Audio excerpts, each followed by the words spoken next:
Now, in the original mockup of our design, we wanted to have a nice fancy font for the part where we display our name.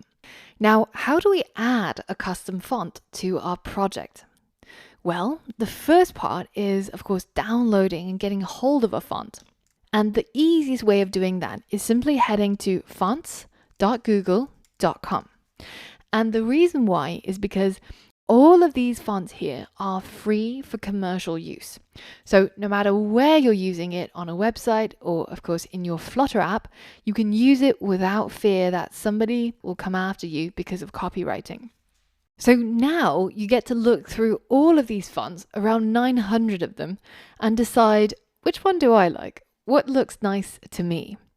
Or if you're more of a designer and you know exactly what kind of category you're looking for, say a display type of font, then you can uncheck all the other ones and find the one that you want. Now, the one that I'm going to use is something called Pacifico. And this is a font that looks a bit like handwriting. And it looks really pretty, especially when it's contrasted with a normal sort of sans serif font. So this is exactly what we're going to do. And in order to download it, we're going to select this font and we're going to hit the download button. Now we have a zip file. And once you unzip it, then you can see that here's the font, the TTF file format. And here is the license that allows you to use it for commercial use. In order to add this to our project, we're going to do a little bit more dragging and dropping. Again, inside my project, I'm going to create a new directory called fonts.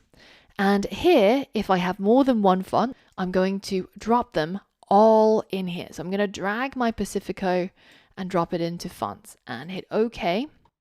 And we're going to add the file to Git as well. And you can see that in the preview, it shows us what this font looks like. It looks pretty beautiful.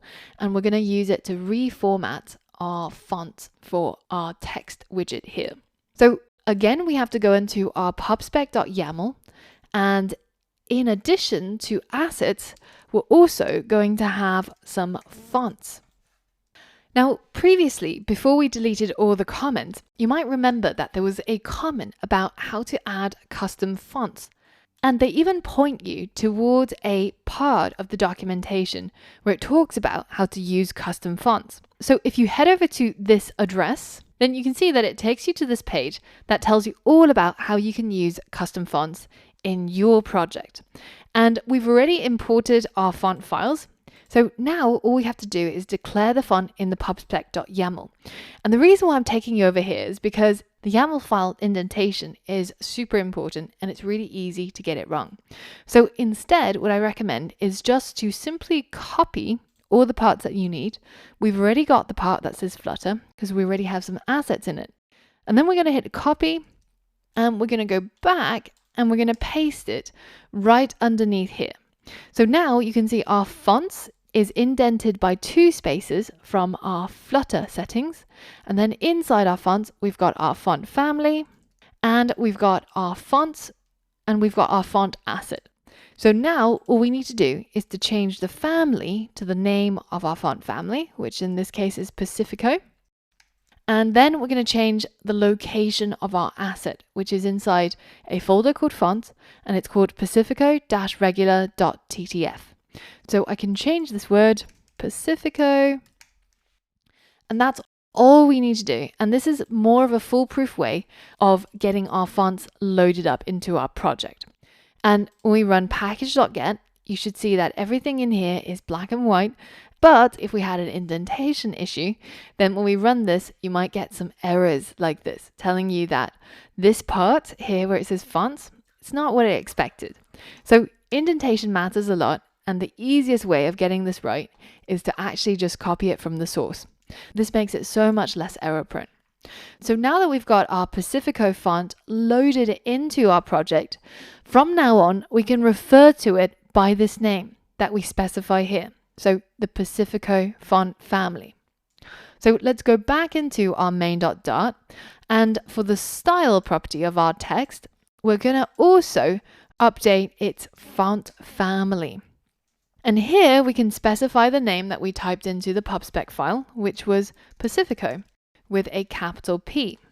And now that I've added in our new resource, we actually have to rebuild our project from cold. So I had to hit stop and then hit play so that it links up all the necessary things that we need.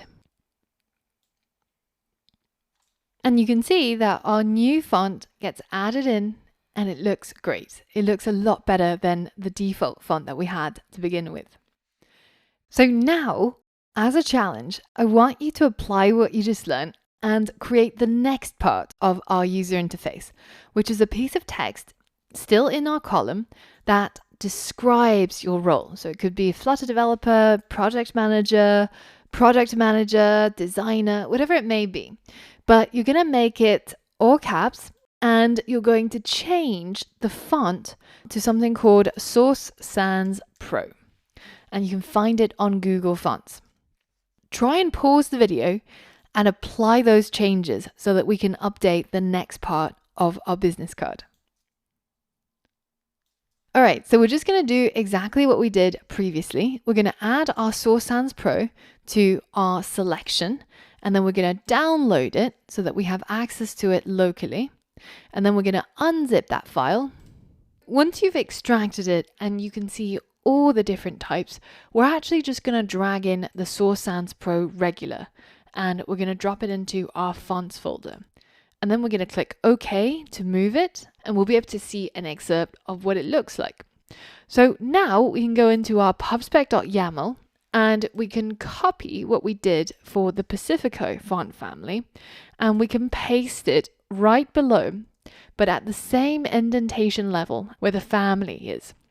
So now, essentially what we're saying is that for the custom fonts that we want to use in our Flutter app, there are two families. One is Pacifico and the other is going to be Source Sans Pro.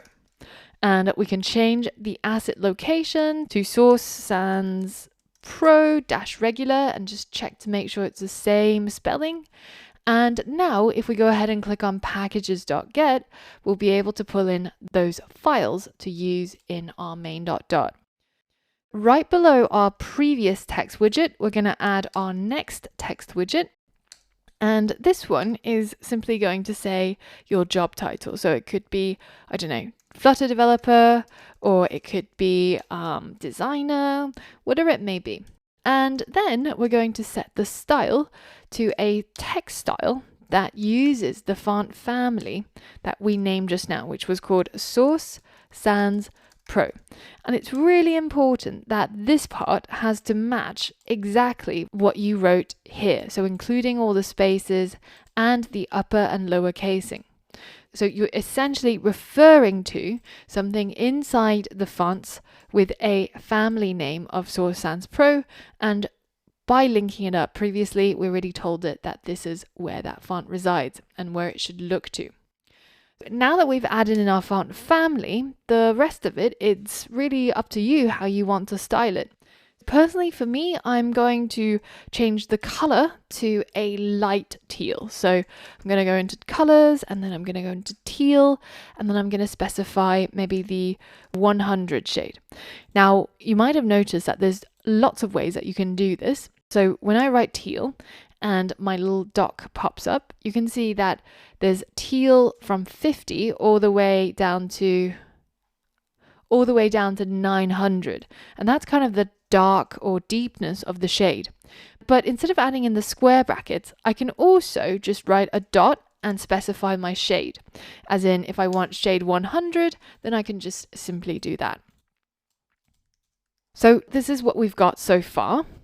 And the font's a little bit too small for my eyes. I think I'm getting a bit old. Can't actually see it that well. So I'm going to increase the font size to maybe a 20-point size. And I'm also going to change something called letter spacing. So this property will determine how much space there is between each of the letters in the word. And I'm going to say maybe 2.5. So a lot of these things you can have a play around with it and see how it looks to you. I think one last thing that I would do to this is I would probably make the font weight bold. And that will probably make it look just how I would like it. The styling is of course up to you, but this lesson is all about making sure that you've understood how to incorporate custom fonts into your Flutter app and how we can use the pub spec to specify what our font is called and where it is located inside our project, and then using packages.get to grab it. Now, if you had any problems with indentation, be sure to take a look at this file over here and just notice that every single indent is actually 2 spaces, and it's 2 spaces from the left and it's 2 spaces for every child. Now, this is really important. So if you have any errors when you run it, this is the first thing to check. I'll include this file as a download for this lesson, just in case you mess up all the indentations and you just want a quick way of fixing it. In the next lesson, we're going to be looking at how we can add icons that are ready-made and ready to go into our app. So for all of that and more, I'll see you on the next lesson.